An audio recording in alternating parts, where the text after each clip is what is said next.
This video is all about sum notation, recurrence relationships, and periodic sequences. So, the Greek letter sigma, highlighted here, means to do the sum of this sequence, starting with the first term and going up to the fourth term. So we're going to start by substituting 1 into this rule. So 2 times 1 plus 1 is 3. So the first term in this sum is 3. We're now going to do when r is 2. So 2 times 2 plus 1.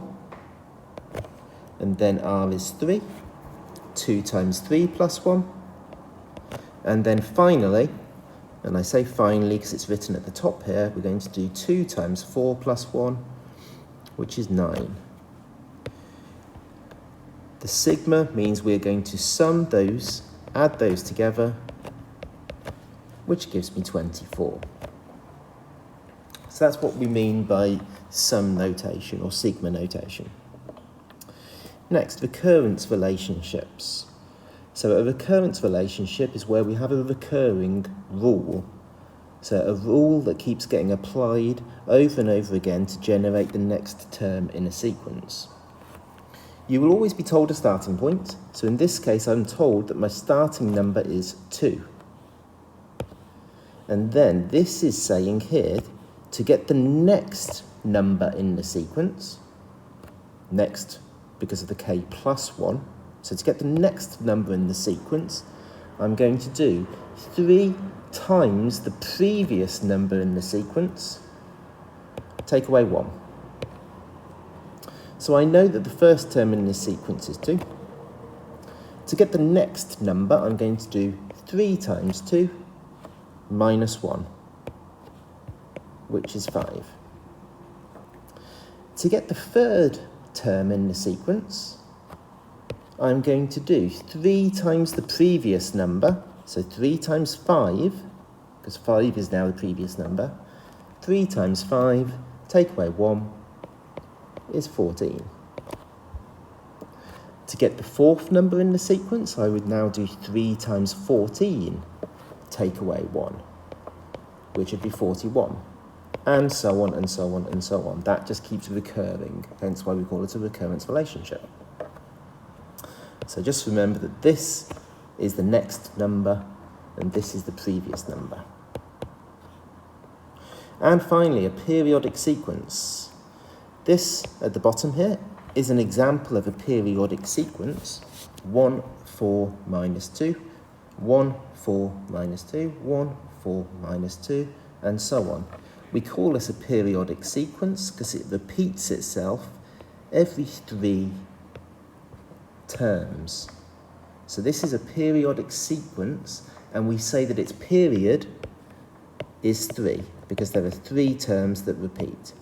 Or sometimes it's called an order 3. Right, let's have a look at 3 examples using these rules, using these ideas. So here's the first example. We want to find the sum from where r is 0 up to 3 of r plus k. And we're told that that equals 30, and we need to find the value of k. So we're going to start with r being 0. So if I substitute 0 in here, I will have just 0 plus k, which would just be k. So my first term in this sequence is k. Next, we're going to do when r is 1. So we'll have 1 plus k. That's the next term in this sequence. Now we're going to do when r is 2. So 2 plus k. And then the third and final term in the sequence is when r is 3. So we'll have 3 plus k. So these are all of the terms in this sequence, and I want to do the sum of those. So I want to add those together. And I'm told that that equals 30. I can simplify the left-hand side to be 4k plus 6 So 4k is 24 and k must be 6.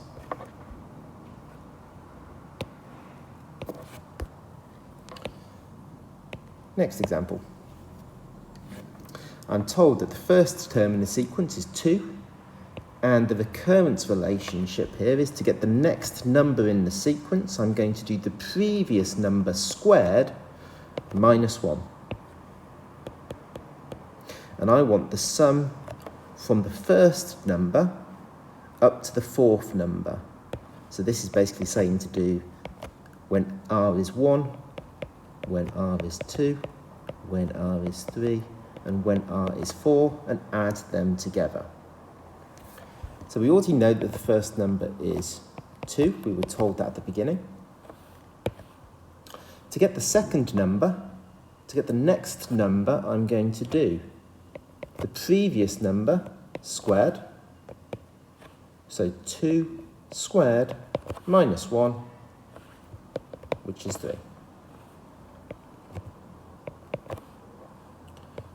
To get the third number in the sequence, again, I'm going to do the previous number squared, take away 1, which is 8. And then to get the fourth number in the sequence, again, I'm going to take the previous number squared, take away 1, which is 63. And if you add those terms together now, we get 76.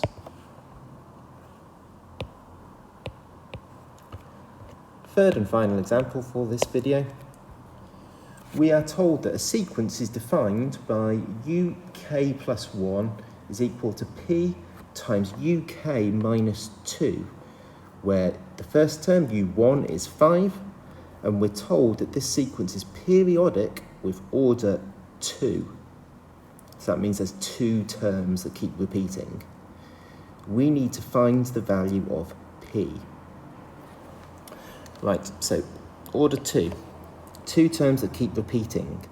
So that means that the third number in the sequence would be the same as the first number in the sequence. So let's figure out what those are. Now I know the first number is just 5, because I was told that here. I can calculate the second number by doing p times the previous number minus 2. So that's just going to be p times 3, or 3p. So that's the second number in this sequence. I can find the third number in this sequence by doing p times the previous number, which is 3p, minus 2, which I could expand those brackets if I wished to be 3p squared minus 2p. Right, it's at this stage now that I'm going to use the fact that this is an order 2 periodic sequence, because that means I have 2 numbers that keep repeating. It means that the third number is equal to the first number. So I can now say that 3p squared minus 2p has to be equal to 5 if it's order 2. So 3p squared minus 2p minus 5 is equal to 0. Factorising.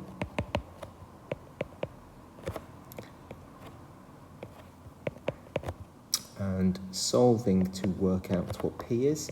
So p is either 5 over 3 or minus 1. Right, we need to decide which one of these it is.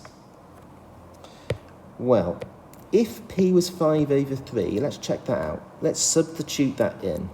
So in that case, the second number here, so 3 times p, 3 times 5 over 3, would be 5, which is the same as the first number. And again, if I then substituted 5 over 3 in here and here, I would get 5 again.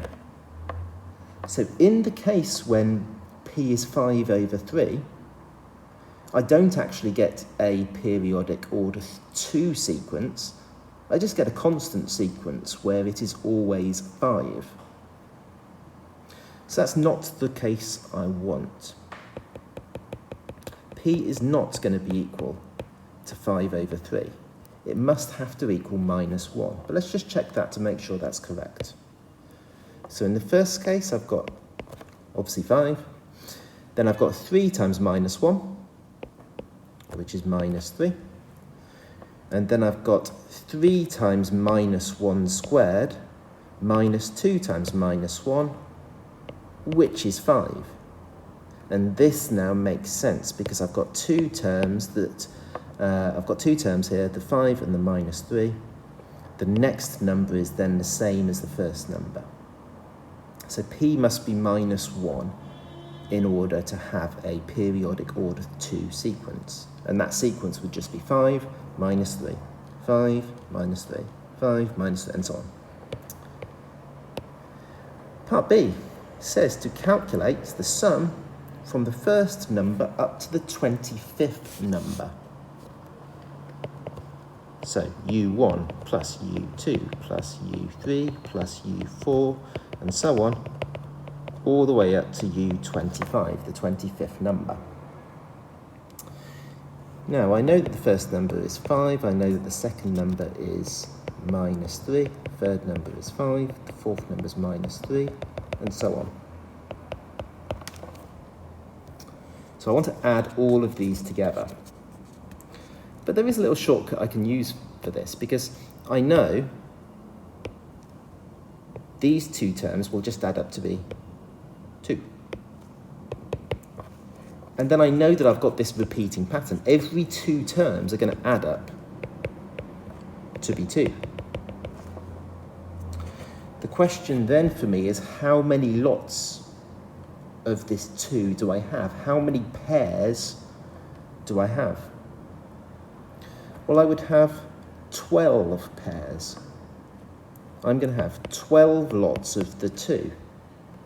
12 pairs, because 12 pairs gives me 24 terms. Then I'm going to have to add the 25th number in as well, because that's not part of a pair. So I've got the 12 lots of 2 plus the 5, which is 29. So the sum of the first 25 terms of this sequence is 29. And there we go. That is sigma notation with recurrence relationships and periodic sequences.